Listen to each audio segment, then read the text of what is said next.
All right. Hello, everybody, and welcome to CA 202 Farm to Table. The last 6 weeks before you go on externship, wrapping it all up. I'm really excited to be a part of your last jaunt here. I'm excited to meet all of you. I know that Chef Jamie has been working with you for the past 6 weeks, which is pretty cool. And really special. So I'm just going to start this off and introduce myself, tell you a little bit about me and my culinary history. So I'm Chef Catherine. You can call me Chef C or whatever. It's just easier. I have always had a deep passion for cooking and eating, obviously, which I'm sure that's how a lot of you started. Like, I'm hungry, I need to make something. What's it all about, right? And getting deeper into it, right? Start dabbling, opening up cupboards and whatever you can find, putting it together, throwing in different seasoning, messing stuff up, and just enjoying cooking and serving others, right? So that's how it all started for me as well. And went to culinary school, worked in restaurants prior to going to culinary school. And then I realized that I grew up in Chicago, and I realized that I did not have really great knowledge on what food tastes like from the ground. All right, I didn't. I grew up in the city. My mom grew some raspberries and tomatoes and some herbs in the backyard for the short summer months that we had. But otherwise, we're buying everything at the grocery store, right? I mean, that was it. You go to the grocery store, you buy carrots that don't have green tops on it. You buy celeries that don't have leaves on it. You don't really know what food fully is like. So I hopped on over to Europe, and I volunteered in a program called WOOF, which is called Worldwide Opportunities on Organic Farms. And essentially, this is a program, if you ever are looking for a learning experience and an affordable way to travel, I highly suggest this program. Essentially, what you do, you become a member, and you are given access to farms, organic farms all around the world. All right. And you find farms that you connect with, right? Whether maybe they're making honey, you have interest in learning how to make honey. Maybe you want to learn how to make cheese. Maybe you want to just learn how to grow vegetables or harvest fruit. And you find a farm that connects with you, resonates with you, and you send them an email and say, hey, I'm looking for X, Y, and Z. And you live on that farm with them for a minimum of 2 weeks to a maximum of usually about 3 months. And you live a farm life. So you wake up early, you go, you water, you set water lines, you plant seedlings, you harvest fruit, you take fruit to markets to sell. You sit down and have lunch all together, right? Usually with a lot of the stuff coming from the field, okay? And then you get back on the field and you do it again for another 4 hours or whatever the day dictates. And so I really just said, whoa, I had no idea that this is what a tomato tasted like right off the vine, or what a carrot tasted like off the ground, or a fig off the tree. I mean, I literally had never tasted some of these things, right? Fresh. And it changed my entire perspective on life, right? My goals, my respect for the process of what food goes through and what the farmers' lives are like, to selling it, to managing, to how they survive, to, I made olive oil, and who knows, right? You don't know what it takes to make olive oil, right? Something we all cook with, right? Until you see the process. And it is, I'll tell you more about it later, but it's quite an intense process. It's magnificent. So that's kind of where everything shifted for me. And I came back, I thought, okay, I was gonna work in this, a restaurant that was extremely sustainable. You'll hear about it later in this program. It's called the North Pond in Chicago. And it had everything that I fell in line with my thoughts and beliefs of sourcing locally, using natural food, right, from the surrounding areas. And I'll tell you about how that played out. But in the end, I ended up leaving that position, headed back over to Europe, and basically that took me on I ended up, helping open up a restaurant in India. I worked and trained staff with people in Colombia, in the jungles of Colombia, where they grew a lot of natural organic fruit as well on the property. And then I worked on a yacht as a chef for a while. Talk about not sustainable, burning through petroleum gas like fuel, like you wouldn't believe, and throwing out food that wasn't eaten. Like, you can't even imagine. No concept of food waste or money that had the effect on what you were doing. And then I got into the R&D world, research and development, and now I found myself here. So I have been teaching CA 102, that first class that you all started way back almost a year ago. And so I never had any of you, but I am so excited to be with you here now. I feel like it's kind of coming full circle, which is what we're going to be talking about, plants and vegetables going full circle. So that was a little bit long-winded, but I just wanted to let you know who I am and what I'm about and the journey that I've taken, and let you know that there are so many paths that you can take once you leave Escoffier. So Chef Jamie, let's hear a little bit about what you got going on. Hi, well, you guys have known me. I think this is actually our second block together, right? We had entrepreneurship together. But a little bit about how I got to the farm to table movement or believing in sustainability. Before I ever became a chef, I had careers I was in journalism, I was in sales, I was doing so many different things until I discovered that I was the most happy when I was cooking. And I decided I was going to go to culinary school. And through that process, I learned about farm to table.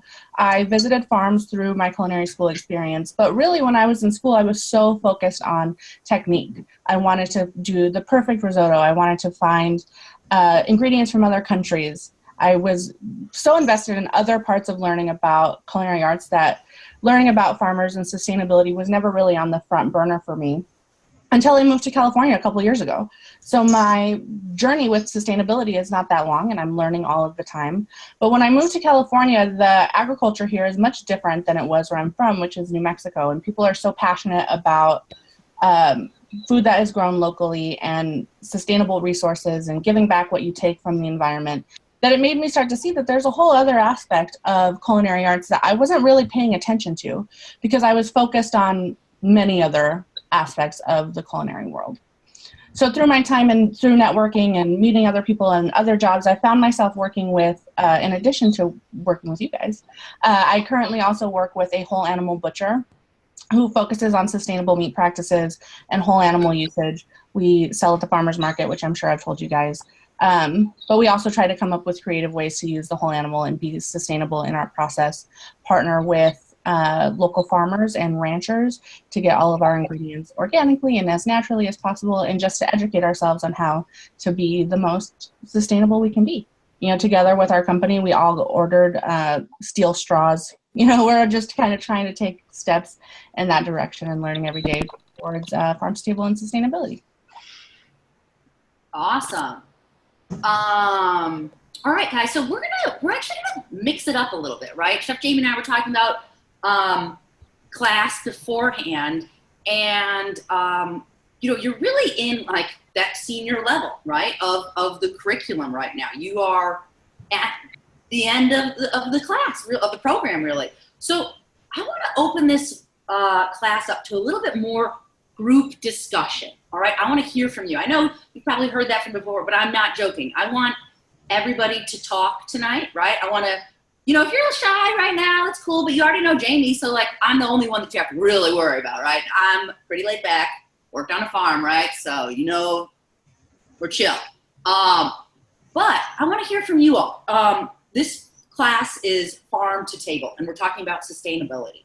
So let's just go around the circle, right? No, not really, but let's talk about this. You know, I want you to unmute yourself. Give you, me and Jamie, Chef Jamie, your impression of what you think it means to be sustainable and what farm to table is. Talk about either one of those concepts or organic and that part of it. So whoever wants to jump in, let's just do it. Have no fear. We're all in a learning environment. We appreciate all people's opinions. So, you know, let's hear what you all have to think. Well, I'm gonna go first. Okay. My grandmother is from the South. Yes.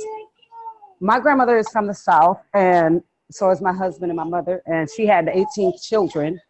They were farmers. So basically, I grew up farming my own self up in Joliet, Illinois, in the Chicagoland area. So I grew up around a farm. We always been farmers. And my husband, when I got my husband, he was a farmer, and we kept a garden every year. And I love fresh vegetables. I never really liked store-bought vegetables because they don't keep like they're supposed to. And they don't seem as fresh, like the taste is like off, like it's chemically or something. But we never been wasteful people because, like I said, I come from a big, huge family, and we all worked as a community to farm and raise animals and grow our own vegetables. So it was an eye opener for me. And being that my dad was in the military and he traveled all over, and we got a chance to eat different things. So I'm kind of mixed in, and I know about, farming and everything and the importance of it. And I've always wanted to be a bee harvester and a butcher. Awesome. I love it. I love that. A little bit about that, what you think the importance of farming. It helps you to save money, and you know where your food is coming from. You know there's no pesticides. You know everything is going to be just right. And it's really it's really a money saver, actually. For me, it is. Awesome. Yes. Okay. Perfect. So before we hop on to the next person, let's talk about that. You Cornelia, you hopped on to some really important things. First, you're talking about waste. You're talking about community. You were talking about taste, right? You were talking about the waste in the sense of spoilage of fresh produce compared to store-bought product. Okay. You were talking about the taste, the chemical flavors, right? Something that's not quite right, something that's a bit off compared to fresh from the in comparison and contrast to something that you purchase at the store. So what I want to ask you all now, does anybody know how far, this is kind of a crazy question, but unless you live outside of California, which is an agricultural hub, all right? So aside from California, sorry, Chef Jamie, how far in general do you think that your food travels? Say your tomatoes that are at the grocery store and peppers that are at the grocery store in the winter months. How far do those travel, do you all think? Anybody have any idea? Oh, thousands of miles for us. My tomatoes come all the way from Florida in my local grocery store, and I live in Mississippi. Perfect. Okay, you guys are both right. Thousands of miles, states apart, right? So how does that happen? You know how that happens? One of the ways this happens, tomatoes. We're going to use tomatoes, right? Tomatoes are like the ever-present summer delicious taste, right? That it's hard to replicate. So tomatoes are harvested young, early, right? Usually, oftentimes, just past green, starting to get a touch of red, right? Because tomatoes are fragile, they don't last long, right? So they're harvested premature, right?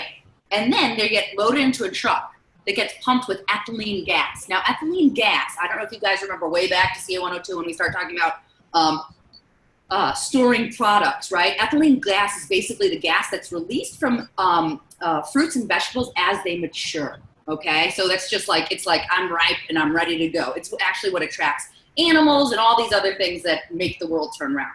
But ethylene gas promotes maturation, ripeness. So those tomatoes have been pumped with gas in a truck and that then show up at your grocery stores, at the restaurants that you're eating at, right, in big boxes. This is how it happens. So let's just keep all of this kind of information floating. We're going to talk about a lot of stuff tonight, all right? I just want you to keep this stuff floating around in the back, all right? Thinking about that, how far your food travels, right? Thousands of miles, and what it takes to get there, and how the flavor and taste profiles change, all right? Compared to pluck, eat, all right? And then money. You were talking about money, savings, right? When you're growing your own, definitely a price comparison, right? Price difference. All right, cool. Who's up next? Who wants to jump in? Well, Kenzie's writing to me on the side over here. She has a really cool story about how she gets her beans. We had to talk about this in CA 181. So if you want to go ahead and tell everyone, Kenzie. I'm here, Kenzie. I know, I'm new. Sorry, okay. Don't be shy. I don't like being pointed out or even talked to. Me either, so we're on the same page. All right, so as many as you know that I lived in California and my parents owned a dairy farm in California, and they still do, and it's the only dairy farm left in Southern California. But the rest of my family and my husband have now bought over 500 acres in Colorado, and we also owned our own restaurant. But where we in Colorado to get like beans, a bean farmer comes once a week. to get like salmon or beef, anything like that, we either have to order it from Shamrock, which I don't like, or we have to go to the local place. And most of it, we have every Wednesday is the only time you can get your food. And if you don't get your food on Wednesdays in the middle of town, you got to drive 2 hours. So, like, we don't have grocery stores. Like, I live in nothing but a farm town. So we each are sharing our food that we have. So, like, the bean farmer comes from Dove Creek. And I think that's such like an interesting kind of perspective on how we view food. A lot of us are so used to just going to the grocery store and getting whatever we want whenever we want it. But when you actually look at farm towns and farmers, they're living off what is available to them right now. And we talked about that a lot in Cuisines of the World as well. When you're traveling around the world, we're one of the only countries that really ships food in the way that we do. In other places, it's what's growing right now right in front of you or what you preserve to last through the season. Yes, exactly. And that's kind of where I'm at. You can't really go to the grocery store unless you want to drive 2 hours, which most of us really don't. Not after I wake up at 2 a.m., go to bed at, who knows what time. But, so I don't know. It's just, I love this class, and I just want to let anyone know, if you want some vacation time, we can use some help over here. Awesome. Wait, Nancy, what do you grow on your farm? Talk to us a little bit about what you grow on your farm. Well, we do pretty much anything. We have cattle, we have pigs, we have goats, we do have vegetables, fruit, lettuce, just all sorts of things. And you kind of, ours, we're not really into the lettuce, the tomatoes, and things like that, but we have it. But we don't produce enough, like, right down the road. That's all she does. She has 100 acres, and that's all she does. So you can get your fruits and your vegetables there. So. Okay, so kind of touching back on what Billy was saying was that the community, right? It took the community switching. Hey, I have eggs right now. I have cheese right now. I have tomatoes. You have this, and it's a barter, right? It's a little bit of a trade, right? Or beans, whatever it is, and you have locally, and you switch around, right? Mm-hmm. Awesome. All right, we're going to be healing on you later because of preservation. I want to know later. We're going to talk about more preservation. I want to know what you are preserving, or what you're preserving. So, who else? Anybody else want to talk about what they think sustainability? Let's talk about sustainability and farm to table, and let's think about what it means when it comes to a restaurant. I have a quick question. Yes. I was reading this article because I'm always reading, and I don't eat fruits or vegetables that's supposed to have seeds. I do not eat seedless watermelons, seedless grapes. Anything that's supposed to have seeds, I do not eat that does not have seeds. Because in my mind, if we don't have seeds in our fruits or vegetables, how are we going to be able to make more fruits and vegetables without the seeds? And they said it's not healthy to eat vegetables or fruits that normally supposed to have seeds. You're not supposed to eat seedless fruit. That's what I read. Yeah, I love that you pulled this. Like I said, we're going to talk about a lot of stuff tonight, and we're going to go into some weird areas. But this is a great topic to bring about, right? So a seedless fruit or vegetable that's been altered, right? That has been genetically modified, all right? So you all may have heard of the term GMO, or the opposite, a non-GMO food item, right? Vegetables, whatever. Genetic modification really has been going on since forever, okay? It's nothing really new, all right? When we talk about making different, when you graft a tree, right? Wines, right? Varietal, making grapes or different apples, right? You usually take a piece of a stalk, right? A limb off of one tree, and it's a technique called grafting. And you graft it onto another varietal of the same species, right? So of another apple. and you create a hybrid, right? So this can happen in a very, not totally natural, but a very natural way that's happened forever, right? Or it's selective harvesting, where you pick the best and the strongest, and you don't replant certain vegetables that didn't thrive in your environment, right? We're doing a little bit of selective harvesting and so weeding out certain fruits and vegetables that don't thrive in the environment, right? So genetic modification has been happening for a long time. However, that is very different from other genetically modified organisms, right, that have been modified specifically. I'm familiar with talking about seedless watermelon seeds. Well, why were those? Oh, because people didn't want to deal with eating seeds? I mean, that's insane. Buck up, people. Eat a seed. It's got nutrients in there. You can start a new plant from it, right? I'm not saying anything's wrong with keep eating it if you like to. I'm not here to, change anybody's eating habits. However, how would they reproduce? What if we ended up with a planet that was only growing fruits and vegetables that did not contain seeds? How do those seeds reproduce? Well, you don't. You end up buying them from one company or two maybe that control the entire infrastructure and system that says you must buy our seeds, use our seeds. And what happens then? Well, pests. Pests are going to come in and eat all those. They become pest resistant, right? Or maybe they're not pest resistant. That's what happens. And then an entire field can be destroyed by the boll weevil or other pests. All right. So we're going to get a little bit more into GMO, and I will talk about Monsanto at a little bit later of a date. I want to keep going on this because it's a huge, great conversation piece that we're all going to talk about. But I want to keep going on this sustainability. But Cornelia, you bring up a good point. Are those products sustainable? Do they sustain life?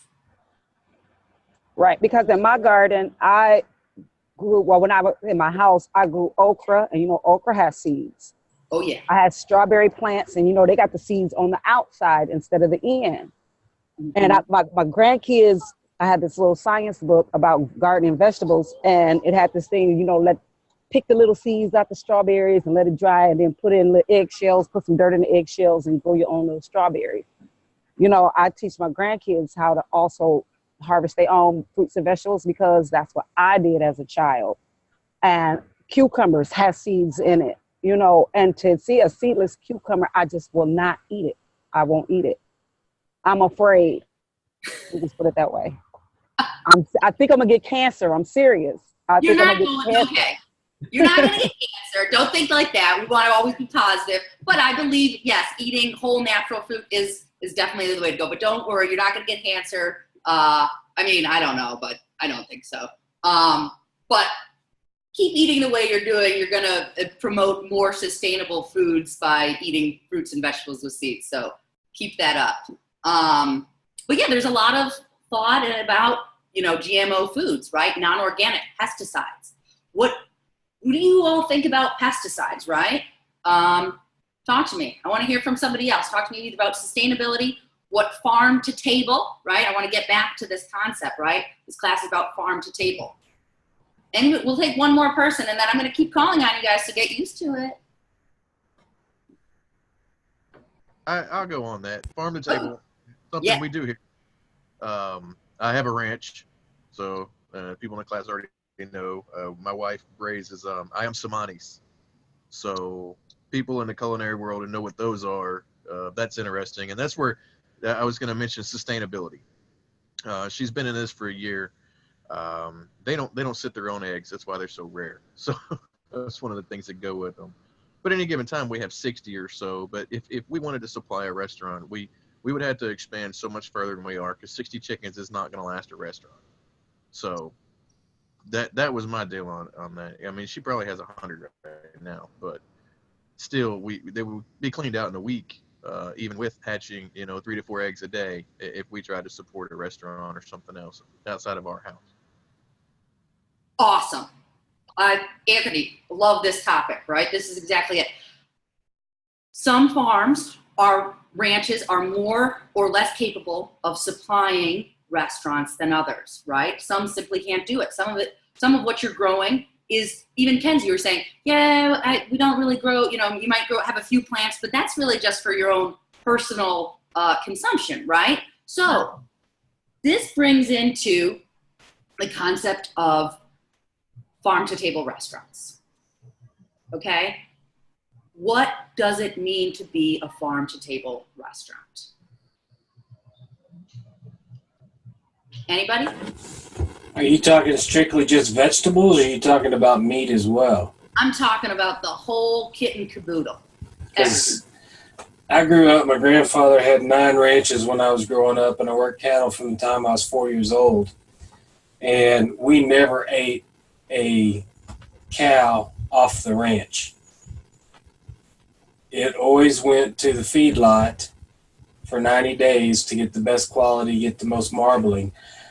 If somebody told, we went to a farmer's market here in Lubbock, and there's a company that does grass-fed beef. And I looked at it, there is absolutely zero marbling in it at all. And I would venture to say it's really, really tough. It might taste good. I've had beef that they've sent to the feedlot and put on a certain diet at the feedlot, and it comes back and they slaughter the cow afterwards, and it tastes so much better than what you get at the grocery store. Just because it's controlled, we know what it's eating out in the field, and then it's controlled because we also prescribe which diet to have at the feedlot. So your high proteins, high grains, they use a lot of popcorn at the feedlot, and molasses and vitamins and stuff to make them grow. But going with farm to table, the best farm to table experience would be probably over in Europe. My great grandparents were from Monte Carlo. Went to visit them. If you picture one of those small little refrigerators that you have like in a hotel room, that was their refrigerator. So every morning, my great grandmother would go over to the market, and she'd get her eggs, her milk, her cheese, her vegetables, and they were all brought in from the farms and sold right there. Same thing over in Asian countries. They have fish markets and stuff. It's what's caught. On the East Coast, they have the boats come in and you buy off the boats. Go down to Corpus, I buy shrimp off the boat. It's a whole lot different than the shrimp that's at the grocery store. And you can sustain, if you live in that region, a seafood restaurant down in Corpus can sustain from the fishing boats that go out. They can sustain, and they have fish stores where the boats come in and the restaurants actually get delivered from the fishmonger that's sitting right there on the Gulf. So it just your farm to table, it has different meanings. There's farmers markets that also deliver to restaurants. And I'm not real sure that they're actually from farms. They just call them farmers markets, because the case that I get from the farmers market looks exactly almost the same as the case I get from Sysco when I have to order from Sysco. So, it's, unless you go down to an actual farmer's market and know the farmer. I mean, I live in Lubbock now, and we have the farmer's market every Saturday, and I know there's a food truck that only sells farm to table, what they buy at that farmer's market. And it's nothing that's case food. It has to be in the farm. You can tell the farmers because they say, this is grown in this city, this county, or whatever. And they tell you where it's grown at, which farm it's grown from. And the chefs go in and they buy what is local at that time and just make their menu based on what they can get at that time. So Eric brought up a bunch of good points about farm to table. But I wanted to say one thing before I know Chef Catherine is going to do a bunch of stuff. This class is very opinion-based, and Eric was just saying that he prefers the beef that was not grass-fed and was sent to the feedlot. I prefer the grass-fed, and we're all going to have different opinions. Food topics can end up being pretty divisive because we all care about what we're eating, and we all care about what we're cooking. And when that happens, you tend to have a pretty strong opinion about what the things that you were doing. Seedless versus not seedless. GMO versus organic. There's so many different sides of the fence to be on, and I want us all to have an equal say in it. Chef Catherine and myself both have opinions on food. We're passionate about food, and I want to share my opinions with you because this is an upper level class, but I don't want any of you to think that just because it's my opinion that it's correct, or just because it's Eric's opinion that it's correct. It's certainly our mission to give you the facts of what's happening out there, whether people are saying they're farm to table and they're not, or what a GMO actually is. We will give you all of that information, but everyone's opinions are welcome. So I'm glad you said that, Eric, because you made me think of it. Yes, Chef. And thank you for saying that, because again, we will. I'm just going to reiterate and back up Chef Jamie. We're all going to have opinions. Nobody's right or wrong. All right. And we're all allowed to have our own opinions and thoughts. So never feel like,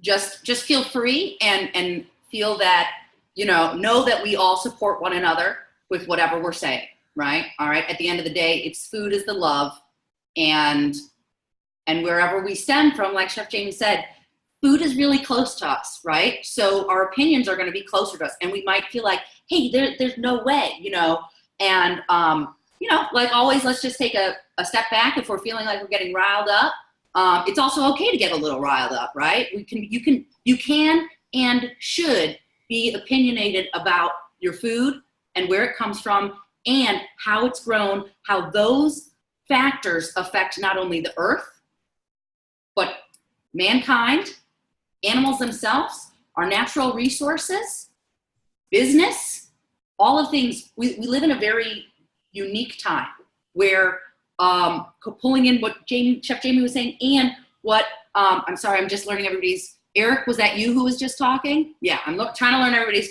names on the fly. Proximity, okay? Proximity to the source, right?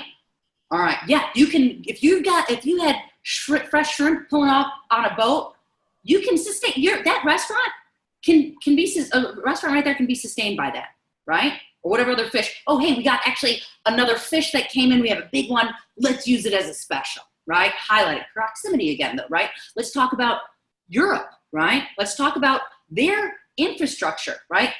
Their size of countries, right?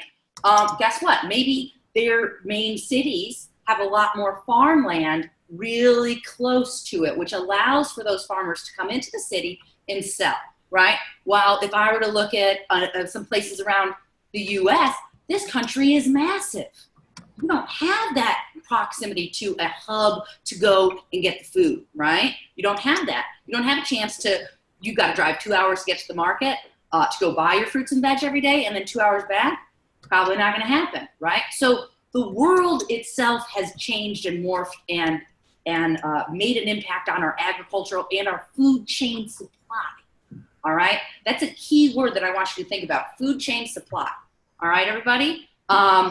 Things are changing, right? If we think about the 1940s, 1950s, I know my mom. There was a lot of condensed milk, there were condensed soups that were coming out, right? That changed the way food was created, right? Because maybe the women weren't in the house cooking all the time, right? So they needed convenience foods, right? So a lot of this, the changes that have happened have been based on convenience and out of necessity, right? So it doesn't mean that anything's wrong, okay? It just means how things have evolved. So let's talk about farm to table again. I have a couple things to say about that one. Sure, come on in, Colleen. I love it. Actually, I have a couple of points. Back in the 90s, I lived in Catalina. I grew up in California, and I moved out to Catalina Island for about 4 years. And that was my first experience with fresh water straight to the restaurant. And it was awesome because they had a place on the pier. Fishermen could come in, they could sell their fish, and then they would fillet everything up there and they would sell it. And so everything was fresh and taken right off. And then they had a couple of restaurants out there that were only open for dinner, so all the fishing was done in the morning. I don't think they're there anymore. There was one called the Marlin Club, and I don't think that that's there any longer. But unfortunately, because that was the best place, and they had all fresh fish. You know, obviously they barged a lot of their stuff over, but they also had stuff there on the island that was all, you know, directly ocean to table, farm to table, so to speak. And in California, Jimmy was saying, there's so much out there. It's such a big awareness there about that, and you have agriculture everywhere, and so you've got farm to table. Like I lived in a little tiny town, and I worked in a town called Redlands, and there was a restaurant there. They used to call it the Farm. They've changed it now, but that was my first experience in that area with direct farm to table. Everything there was farm to table. Nothing was brought in. It was all grown locally right there in San Mateo Canyon. They had fields out there. They had stuff in locally in town and up in Yucaipa, and everything was brought in locally, and it was great. It was so much better. I got married 4 years ago, and I moved to Oklahoma. Now, you would think in Oklahoma that you would have a bigger, you know, option of farm to table, but I moved here because my husband's in the military, so we're in Lawton, and everything here is the restaurants. There's no farm to table restaurant unless you eat Korean food.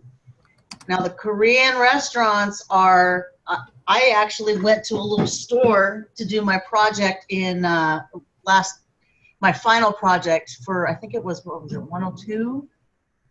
What were the first two classes we did? 102 and 121. 121. 121, I did an Asian dish. And I went to this little Korean gal, and that woman taught me more about Korean farm to table. She sent me home with this gigantic Korean beet that she brought from Korea. This thing was humongous, but I was able to use it, and it was wonderful. It was completely different than what you would buy in the store. But she taught me a lot about the farm to table, and then the commissary on post also has a lot of organic and farm to table product. Their meat, they've all started going to grass-fed, which is great because I would rather do that. Especially here, they're trying to pull from the local community. We have bison here. We have bison coming out our ears here. And then they have, what do they call it? It's bison and cow. Do you know what they call that? They're together? Yeah, it's combined. It's a combined meat. And yeah, it's a little odd, but it's all grass-fed. And I actually really like the bison and the meat that we have here because I started practicing sous vide. And sous vide is really cool because if you do have tough meat, it can actually be made very tender. And I was really excited about that because I could take it to the exact temperature. I could take it to the exact way I wanted it cooked, and it came out tender. It didn't toughen up, and I didn't screw it up in the pan. So that was another thing that was really cool about doing farm to table, was that you can bring it straight to that, and then you can cook it exactly the way you want to cook. The meat is a little pricier here, though, because it is taken straight off the farm here. And when we had all of that rain and it killed, was it a couple years ago? It killed all of our farms out here. It, like, ruined the corn, and it ruined all the feeding options for the cows, and it ruined everything. Meat went up like $2 and $3 more than what it was. It was crazy, but you knew it was coming locally, and that's why. So you still pay it because you really want to support the local farming, and they've really been struggling. So it's kind of getting worse. And now that we have a lot of these tariffs that have been implemented, it's gotten worse and prices have gone up. So it's been interesting. Yeah, it definitely is. And you talked about a really good point, which is that environment, right? Weather changes can have an impact on costs. And additionally, that local sometimes, oftentimes, can be more expensive. You pay a premium for this, right? Because obviously, right, if you're growing on a huge farm, big agriculture, right? Huge farm, they're, you know, the bigger you get, usually the smaller the price goes, right? Lowers, right? So the smaller you get, price tends to go up a lot, right? So you know what I did notice though? That Walmart here carries a lot of local produce. Like their mushrooms, and it says on the label grown in Oklahoma. All of that stuff over there is Oklahoma grown because they're trying to support strictly Oklahoma. You can't get mushrooms from anywhere else but Oklahoma. So, and that's our main grocery store is Walmart. We don't have another grocery store. okay. Yeah, I mean, we have been seeing these trends, right? Where you're seeing more local produce. Again, I'm kind of talking outside of California because California is its own really unique and special thing, right? You just have that agricultural hub there. So living in the Midwest, we're seeing more locally produced products on the shelves at supermarkets than we ever have seen in the past, right? Which is incredible. There's a trend and there's a movement heading towards this direction. We're going back from where we've come from. We blew up into these huge agriculture, big farms, and now there's the retreat saying, hey, you know what, local, smaller farmers, we need this, right, to be sustainable, right? So why would you want to, let's think about emissions, right? What it takes to get product A to point B, all right? Takes a lot of gas and petroleum to ship that. You want to reduce that, right? We want to talk about the earth on a whole. Greenhouse gas emissions, right? All of this that contribute to climate change possibly, right? The earth's sustainability as we know it for our grandchildren and great-grandchildren. How are we going to continue to provide food, right? What tricks and changes do we need to start enlisting to make the world a little bit of a healthier place, right? So let's think about this. I want to put this out there. Technically, farm to table, right? Every restaurant's getting their food from a farm, right? It comes from a farm. Food does come from a farm. Whether it's a huge one or a small one, technically, somebody could make that argument, right? Well, all my food from this restaurant comes from a farm. Of course it does. But where is that farm located? What were the growing conditions? All right. What environmental impact does that have? Do you have runoff? Do you have gray water? What is going on? All right. Who's working these farms? Do you have mass migrant farm workers? I'm sure most people are aware of the situation in the U.S. Who's harvesting a lot of our food on these farms, on these huge farms? Hispanics. Yeah, exactly. And not just from Mexico, but all of Central America as well, right? You have huge communities that are based on Latinos, right? Harvesting the food. They are migrant farm workers. What do we think their conditions are, their lives? Actually, I was in Mexico 2 years ago, and we had a lot of interaction with the farm workers because we were right there. It was actually in the Baja. Sorry if it's loud in here. I might have to step out. But anyway, they only got paid like $10, $9 a day. And the housekeepers at the motel only got $2 a day. And that's only if they had people staying there. When they didn't have people staying there, then, you know, they didn't even work. So it was crazy, the situation that they were in. and sad. And then $20 a day was like big time. Like they thought they were getting paid like a big amount. That was at the Bucadora at the market. So anyway. Yeah, no, that's a great point to bring up. It's slightly different than what I'm talking about, because I'm talking about the farmers that are working on the land harvesting fruits and vegetables. Well, no, that I'm talking about that too. That's what I mean. So they worked there on the farms for $9 a day. Well, I think Catherine's talking not about, a day. I'm sorry. Yeah. Yeah, I think Catherine's talking about in Mexico, and other Catherine is talking about in the United States. Yes, exactly. Oh, You do have okay, different sorry. price points, and yeah, that's okay. No, hey, don't worry. That is a very valid. I think my tomatoes come from Mexico, actually. A lot of them do. A lot of them do. 100%. 100%.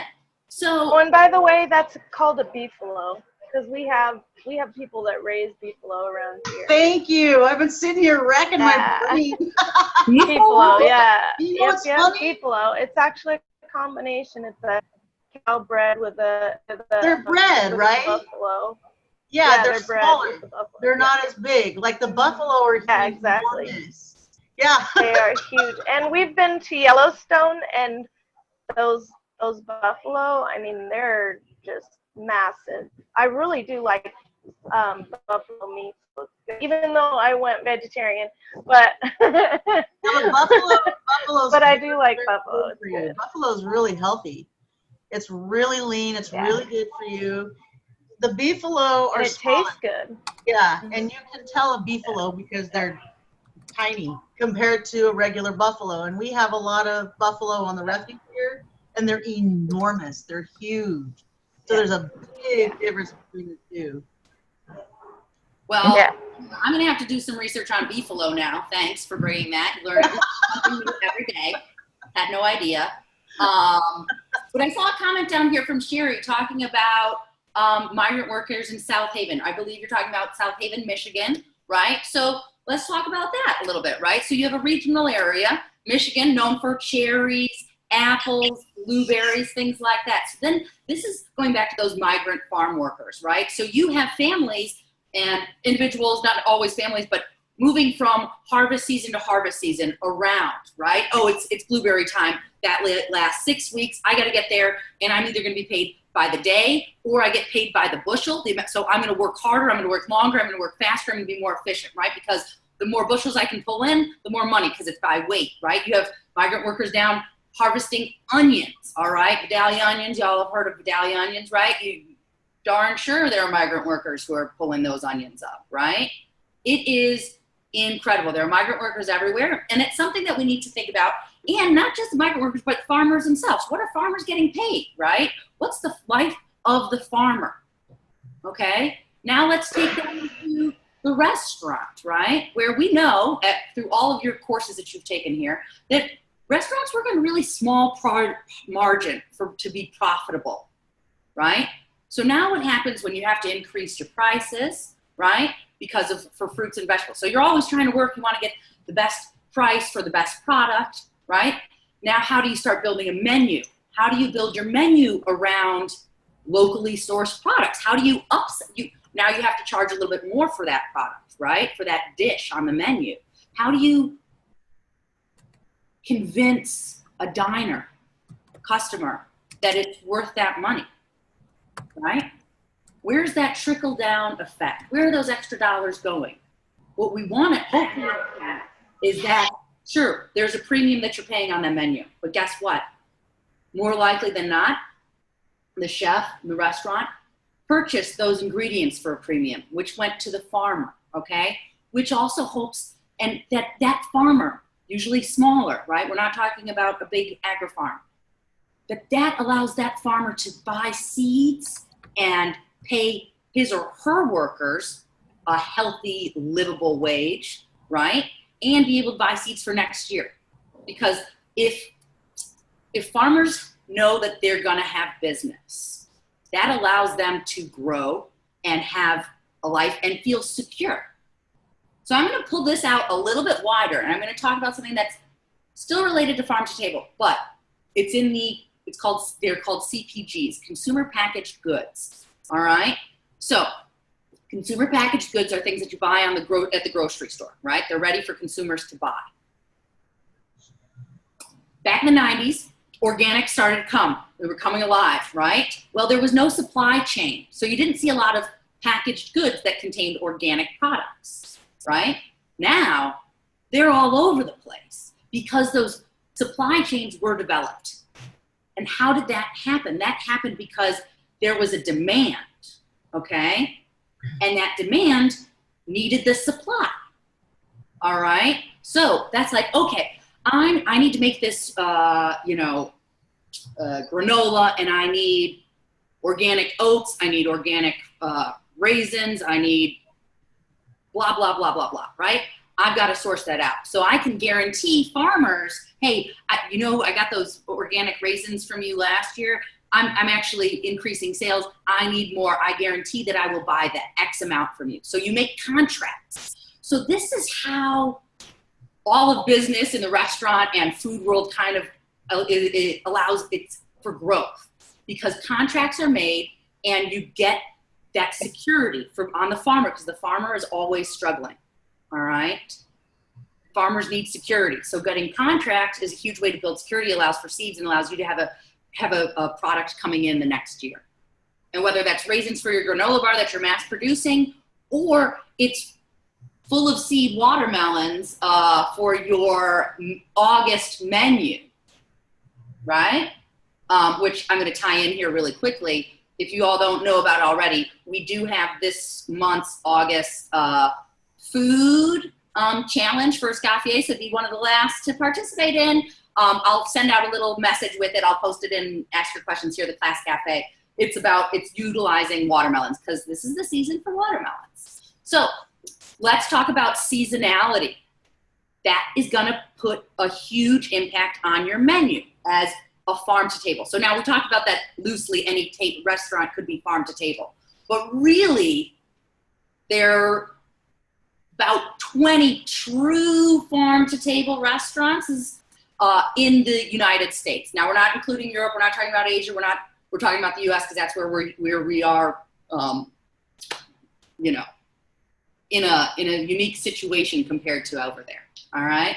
So those are considered. You have to have a certain percentage of foods coming from local farms. They generally anywhere between 50 and 75%. Okay, so that allows you for some, wiggle room. All right, but now let's think about, what if I really wanted to put, say I was a farm to table restaurant, and now I just said it's 50 to 75%. But what if you were I think the term is a micro farm to table restaurant, where you're only sourcing within 100-mile radius, okay, or 50-mile radius, or 250-mile radius, where you're literally confined to only sourcing ingredients from there. How do you adjust? How do you substitute, right? How do you modify recipes or concepts of plates, meals, dishes? What if I was trying to be a micro restaurant in the city of Chicago, so the Midwest, and I really wanted pineapple on my menu? Kind of out of luck. I could find ginger, because ginger actually grows in Michigan, which I've recently found out, and I was blown away by. Ginger in Michigan? I'm like, that's tropical. What are you talking about? But it does. Okay? So there's a lot of things that come into play when we're really talking about true farm to table, okay, and true sustainability. So I'm going to hop back into the class page. So we, take a look, because, by the way, these classes are normally, there's normally 2 per week that last about an hour. But Chef Jamie and I had a consultation, and we decided that we were going to do it 1 time per week and do it for about an hour and a half, right? Sometimes maybe an hour 15. There's so much material to cover. So just putting that out there. If you need to leave early, we get it. You can always come back and watch the last 15 minutes or 20 minutes of an archive that you missed. You can always reach out to both of us about information. Obviously, you guys know the ramble. We are always here. We always want you to reach out. We're here to help, and we want to talk, all right? We want to talk to you about food and sustainability farm to table and get you the most understanding and knowledge that you can suck out of us and this course in the next 6 weeks. All right, that's the goal. Why? Because these are going to be important choices that you have to make, right, in your future endeavors. How do you make an impact? Maybe you work at a place and you don't purchase, maybe you're not the one who's purchasing, but your sous chef who's doing inventory, head chef, you guys don't have anything that's locally on the menu. Well, maybe you can make that small footprint a little bit different. And you can say, hey, chef, or maybe you are the chef, whatever, you know? Maybe you have a food truck and you're like, you know what? I really, like, we should get something locally grown. Like, did you know that X, Y, or Z grows down the street? We could get those. We can put that on the menu and then we support our community, right? We want growth. We start grassroots, right? Grassroots is how it all starts, right? Those are how movement starts. That's how passion is passed within the community, and then that spreads out. It's like a ripple. When you throw a stone in water, that ripple continues to grow and grow and grow, right? So you start here, you start with that community. You help develop your community. You source from urban farms, getting some greens when you can. You make little changes, right, to a menu that maybe otherwise didn't have any reflection of where the restaurant or establishment is from. Those are important things. It's also important to pay your workers a livable wage. It's not the easiest thing. I'm not going to say it is, right? Definitely not. But these are really important things to think about, all right? So let's hop into the course page, take a look at what we're going to be doing, because obviously we're going to have a lot of classes like this that are based around food and where it comes from, but on such a different level than what we think about. All right? All right, so let's share the page since we haven't done that yet. Like I said, you guys, class is going to be a little bit more unorthodox. It's not going to be what you're used to, and I hope that you like that. And if you don't, please let me know.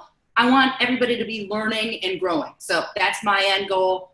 And if you're feeling like this doesn't work for you, please let Chef Jamie and or I know, because also we'll not be hurt if this isn't jiving for you all.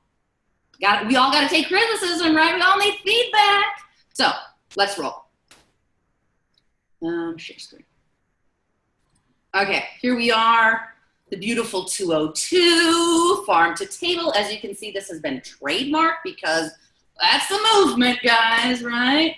And you'll also notice, I'm like, yeah, I go on tangents if you guys didn't know that yet, but that's how, it's called free association, and it's fun. It's a good way to learn. You just got to follow the links. A lot of restaurants will use this farm to table for money, all right? They're going to pimp it out. Sorry for the term, but they promote it in such a way like, oh, we're farm to table, farm to table. Well, are you? Are you really? How farm to table are you? Unless they have like the name of the farm from where you'll see, I'm gonna find some menus for you. I'm gonna share them with you because you'll see that a lot of menus have nowadays a parentheses or a bottom capture of where the actual product came from. The location, the town, the name of the farm, right? And it's really cool. You know where it's coming from. It's a beautiful thing. So here we are. You all know the deal, right? Ask your questions here. Please do. I'm going to post information here. Check in on this area. I like the Class Cafe. Ask your questions here. I think it's a great way to share info, pass info on. Hopefully all of you have taken the Farm to Table What Comes to Mind survey. It's good to know for me and Chef Jamie. And all right, click on that syllabus, all right, when you get to it, if you haven't already. We've covered a lot of these topics already, but I wanted to give you guys the broad overview of what we're entering, all right? So you're gonna learn a ton. It's gonna be awesome. Check it out. You're also gonna see your weight distribution, right? Discussion forums, which you've had and are familiar with throughout the program. Those are here, alive and well, as always, 15%. Your assignments, hello, 65%. That's heavy. So you don't want to miss one. All right. And if you do, we do have the makeup missed assignment area. So don't freak out. If you do miss one for whatever reasons, that's okay. It's open now. So if you somehow miss week 2, finish it up and slap it in there. All right. So read over these, you know how it is. We break it down. You're, of course, the infamous attendance policy. I will be knocking on your door as soon as you don't show up. And trust me, I will. So get a good look in there and then hop into this. All right. You'll see the summer seed packet. All right. This is going to give you a little bit of extra guidance to what we're looking for the first assignment. So as last class for 181 was research heavy, so too is this one. All right, so here's your seed packet, super cool. Click through these slides and hello, this is where you're gonna find some extra information of what you need for this week's assignment, which is find a farm to table restaurant somewhere in the US. Review it. All right, dig deep. Give them a call if you can. Send an email. Good luck with getting a response. You never know, it might happen. All right, reach out. Hey, you know what? My full belief is that if somebody shows interest in something, they're gonna want to help you. All right, nobody's gonna say, oh, you want to talk to me about my farm to table? I don't have time for you. They'll get somebody on the phone that wants to talk to you. All right, so pull it up, ring it up. Call not during the rush hour of lunch or dinner, because guess it's a surefire way to not get a response calling then. So be mindful and take notes of the buzzwords. We've heard a lot of the buzzwords already today. GMO, organic, local, farm, grass-fed, beefalo. Things like this, right? These are buzzwords that boom, boom, boom, go off when you're looking at their menu. And you're going to be answering these questions. Top 3 things on their website and menu that make them farm to table. What makes them a farm to table restaurant? And remember, we're not talking about the grand, hey, your vegetables come from a farm. That's not what we're looking for. I was using that as a comparison point, all right, to start getting your head to think about things in a different way. All right. How and where do they source the product? Are they local? Are they micro? Is it micro farm to table like we're talking about? Is it within a certain radius, right? Is it all from the Midwest? Is it all from, if they're in California, it's all California, right?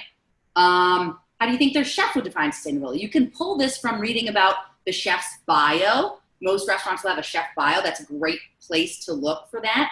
Gleaning some of that information. And then what percentage of their menu meets the farm to table criteria, all right? So when we hop back in, like I said, that is gonna help you answer the questions that are required for this week's assignment.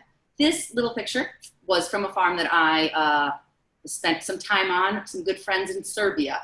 I'll be sharing fun pictures. All of you ranchers, you animal lovers, you vegetable growers out there in the class, let's show some love on the answer questions. Here, post photos. We want to see it. This is food, right? So I'm going to be sharing photos with you all. This is another photo. These are spring guard onions from a farm down the road from a place that I used to live and work in Russia.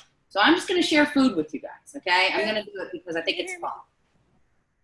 Hello? Is somebody talking? Yeah, this is Monica. Can you hear me? Yeah. Okay. Last class, they couldn't hear me. But I wanted to know, when it comes down to the research, are we looking for a PowerPoint like the other?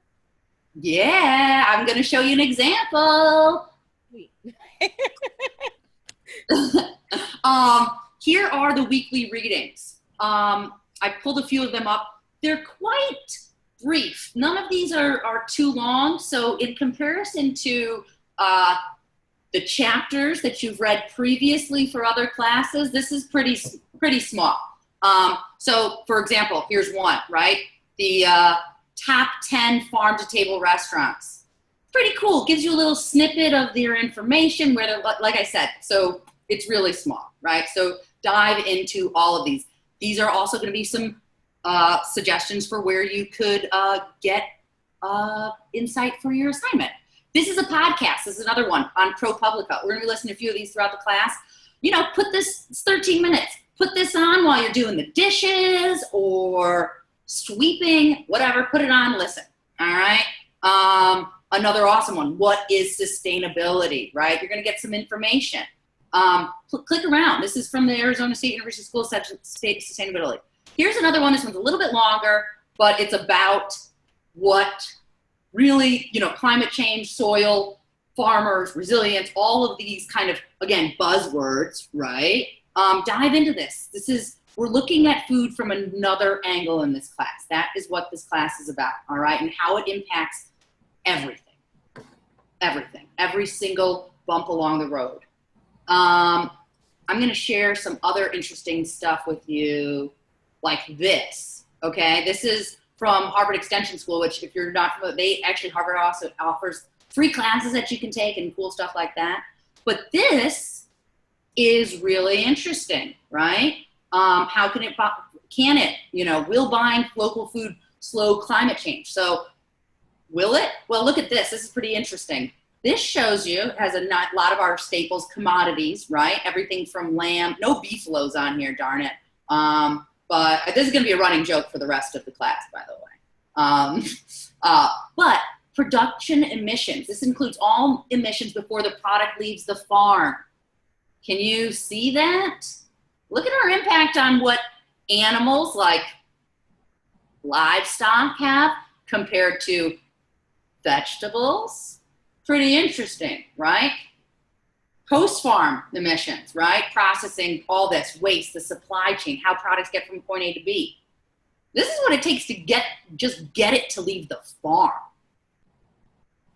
Pretty incredible. Potatoes, hello. Let's start eating more, everybody. So I'm going to share extra stuff, for you to take a look at that I think is pretty neat. This is pretty interesting as well. Look, a detailed look into this buzzword, all right?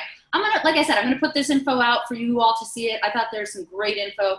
These are kind of extra articles, just for deeper knowledge, as well as, that's not that, another one, but let's hop into the assignment. Well, wait, hold on. Yeah, so after you read through these, hello, the conversions, knowledge checks, they have not left. They're still here alive and well. So concept research. So let's hop into that assignment. And it's basically what I covered in that seed packet, all right? Finding a farm, reviewing this, digging into it, all right? It's research heavy, everybody, all right? This is a research class. This is your senior level class. So let's dig in. We want to have discussion. We want to have research, and we want to expand what we know and think of currently of the food system and how restaurants operate, all right? So when you check this out, boom, there is the, right here located, research concept. So this is a beautiful presentation from one of the most well-known farm-to-table restaurants in the US, Blue Hill at Stone Barns, which is located in upstate New York. It's an incredible operation that they have here. But go through this, right? So this is what, again, these are what we're looking for. All right, these are the questions we need the answers to. This is how we're going to evaluate you. Pull a quote, pull some information, all right? This is this is Dan Barber, the chef there, right? We're gonna boom, boom, boom. They're experiencing a connection between the ingredients on their plates and the landscape that produced them. Pretty powerful, right? So when you're sitting at a Caribbean, tropical hut somewhere in the heat of the jungle or on a beach, and you're eating really fresh, delicious mangoes and pineapples, you're tasting that environment. If you were eating an apple down there, are you really like, ah, man, yeah, this is totally tropical? No way. You're not getting that, but you're getting it when the juices from the mango run down your face. All right, that's what you're getting. Just like if you're in upstate New York or Michigan biting into an apple, or in Michigan or Washington State eating cherries. That's what you're getting, right? You're gonna taste the terroir, the environment. That's what you're getting. That's what Farm to Table promotes, really. An idea of where you are and where it's coming from, the food. So some great photos here, some great facts, where it's located, a little bit more about Dan Barber, Chef Dan Barber, getting into his mission, his view, right? Maybe why the chef of a farm to table restaurant is doing what they do. What do they think is the benefit of this? Look at this. Here, this is a dish that comes out at the table, right? It looks pretty simple, but I bet you that tastes better than most things you can find on a plate anywhere else. All right, we've got a menu,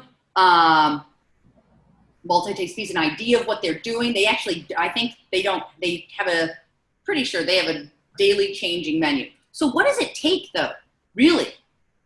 Do you think that having a farm to table restaurant, here's some of our, other resources, right, where they're getting their food from. Do you all think that, again, I'm just clicking through this so you guys can all do this on your own time, right? Buzzwords. Use this as your guide, all right?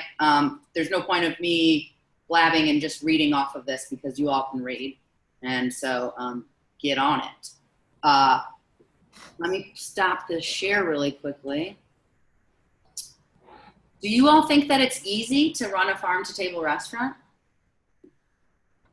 I see, I don't know who that is shaking her head already. Yeah. I would say no. All right, we're getting a few. That's what I want to do, and I live in Spokane, and it gets really cold in the winter and really hot in the summer, and we have a really short growing season. So I'm thinking, can I really do this? I want to do this. Nothing can get in your way, though. If you want to do something and you're passionate about it, you can make it happen, first and foremost. All right? It just is going to take you thinking outside of the box. It's going to say, yeah, it's going to say, how can you... Actually, one of the things that I thought of doing, and I want to go ahead and do it, I should go ahead and do it. Maybe it'll be extra credit. I don't know.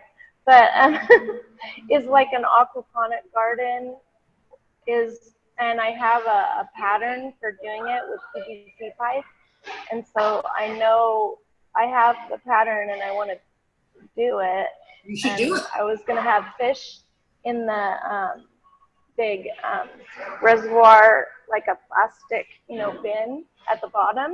Yeah. And that goes up through the tube and then it fertilizes the water. Exactly. And so I could probably do it for $100 or 120 or something to get it going. Yeah, setting up aquaponics, hydroponic, they're not as difficult or as expensive as you would think. And it's a great way, as you just said, you're in Spokane, right? You have a short growing season. Same like Chicago, Midwest, short growing season. There's a place here called Mighty Vines Tomato, and they are supplying a lot of restaurants and grocery stores with tomatoes year round. How are they doing that? Hot houses, greenhouses that are moderated, right? You've got solar panels, you have water coming in. It's all hydroponic, right? So there's a way of looking at things outside of the box, right? Of how can you source? How can I get basil in the middle of winter, fresh? Hydroponics, aquaponics, right? Local, right? That's how you do it. Or you say, you know what? I'm going to source as much as I can locally. And what I can't, I will source out from elsewhere, right? But I'll make sure that they're good from high quality sources, from sustainable sources, meaning fair wages, good environmental practices, right? These are all the things that contribute to it. It also means preserving and pickling, which is something that's going to be a huge, you all are going to be preserving and pickling next week. All right. So get ready. Yay! I love that. Yeah, this is a preservation technique. This is how food started. Think about way back when. How did they live? If we weren't able to grow year round, how were people surviving? Preservation, curing, dry curing, salt, right? Fat, cooking, freezing, drying, smoking, yeah, pickling, fermenting. I'm really excited that you just said that because today I just went and bought 2 cases of ball jars because I'm going to be making, I didn't know you were going to be doing this. You're going to be doing it. Oh, yeah. I'm excited because I just went and bought, last semester I bought a big steamer canner, and then I bought a large pressure cooker because I wanted to start canning. Well, because of some medical conditions this summer, I got put on a very, very strict diet. So everything I eat has to be organic. I cannot have bread. I cannot have cheese. I cannot have anything that's obviously going to affect my joints. So I'm making my own stock. I went and bought all the bones and all the chicken feet and all the stuff today for my stock, and I'm going to can it and store it so that I don't have to buy it at the store anymore. Because even though it says organic in that box at the store, I still don't trust all the ingredients that are in that organic box because I don't know what's going into it. So I went and bought a whole organic chicken. I bought all that stuff so I can make my broth and do all of my stuff, and all those things are all local as well. I went to the carniceria here and I bought a bunch of bones and had them all cut up today. So I got this enormous bag of bones that I'm going to be doing for the next 2 days. I'm making stock, and I'm making salsa. I'm making my own jellies and stuff, and I'm going to use coconut sugar because I can't use regular sugar. So, and I'm using almond flour and coconut flour and all this different stuff to make things, and I'm going to be canning like you wouldn't believe. So my refrigerator in the garage is going to be packed. Awesome. You just said that, you like perked up my ears. I'm all, what do you say? Well, I'm actually really glad that you brought up trusting labels at the grocery store. That is going to be something that we talk about in this class. If organic actually means anything, if non-GMO means anything. We're going to be talking about what real food is and what fake food is and how it's labeled at the store. But I do also want to talk just briefly about your assignment because I get a lot of questions about how to know if the restaurant that you're picking is actually farm to table. And I want you guys to reflect on the conversation that we had here tonight, how to know whether or not it's farm to table. Eric put some of them in the chat. They'll typically have a seasonal menu. That's a good way to tell. They have to operate off the farm, so farms have seasons. Another way, Chef Catherine was talking about, not a lot of farms can sustain restaurants. So farm to table restaurants might have shorter hours. They might only be open during certain times of the day. They might only be able to have certain seatings because they're not going to have enough product the way a typical restaurant might. You're going to see the buzzwords that we talked about on the class page or on the assignment page. And if you have any questions or you want to compare to known farm-to-table restaurants, in that seed packet that Chef Catherine brought up, that last page, the third page, has 6, for sure, farm-to-table restaurants on there. And you can compare. You'll notice on those websites like Blue Hill Farm or Local 360, all those restaurants, they list every single farmer and every single rancher. And that's a pretty good giveaway that it's a farm-to-table restaurant. So those are going to be the types of things that you're looking for when you're looking at these restaurants' websites, or if you have the ability to go to them, if you're going to them and looking at their actual menu. That's what you're going to be looking for in terms of this assignment. When you listen to that ProPublica podcast, they talk a lot about using farm to table as a marketing strategy and how to spot whether or not it's a fictional farm to table restaurant or a real one. So be sure you give that podcast a listen. Awesome. Yes. And as Chef Jane was saying in that seed packet, feel free to use those restaurants that are listed there. If you can't find something that resonates and you think, oh yeah, this is definitely it, feel free to use one of those 6 that are listed there. Also, if you are having doubts or questions, shoot us a link. Say, hey, Chef, is this okay? And we'll give you a yay or nay. All right? So it's really just communicate. It's easy. It's straightforward. And before we wrap things up, because I know it is a long class, guys, but it's going to be fun. And there's just so much information. I thought it was better than, and also, if you all feel like you really just want it split into 2 days, we can talk about that, but I think it's better. I think it's better one shot, one go, knock it out. Coming up and down the road, we're still debating if we're going to keep it as is or not. We might switch it, but you are going to need to interview a farmer or a farm to table chef. And Chef Jamie, what is our third option? There's a bunch of options. It could be a beekeeper, a butcher. There's anyone in the farm to table movement that you believes in the farm to table movement can fit into this interview assignment. Awesome. So start kind of spinning the wheels on that of who you'd like to reach out. Also a great source for that if you have a local farmer's market in the area. Find one whose fingers are dirty, right? Because then you know they're actually in the fields. And pick their brain, right? Perfect person to interview and talk to. So, Chef Jamie, do you have anything else that you want to add? Well, Paulette has her hand up. Do you have a question, Paulette? Oh, I had two things to say. Here in Massachusetts, in Gloucester, we have is it hydroponic farm, which is an indoor farm, and they play around with the lights. And they lower the lights at different levels, and they say that it gives the vegetables different tastes. Due to their hours of sunlight exposure? Yes. And then also I don't know the name of the salad place, but they strictly sell nothing but salads. And they have a chalkboard, and on the chalkboard I noticed they have every single place where this lettuce came from. The cheese came from, if they have breadcrumbs, they have that written up on the board. And I noticed that. I said, oh, okay, because I started to understand and see what you guys were talking about.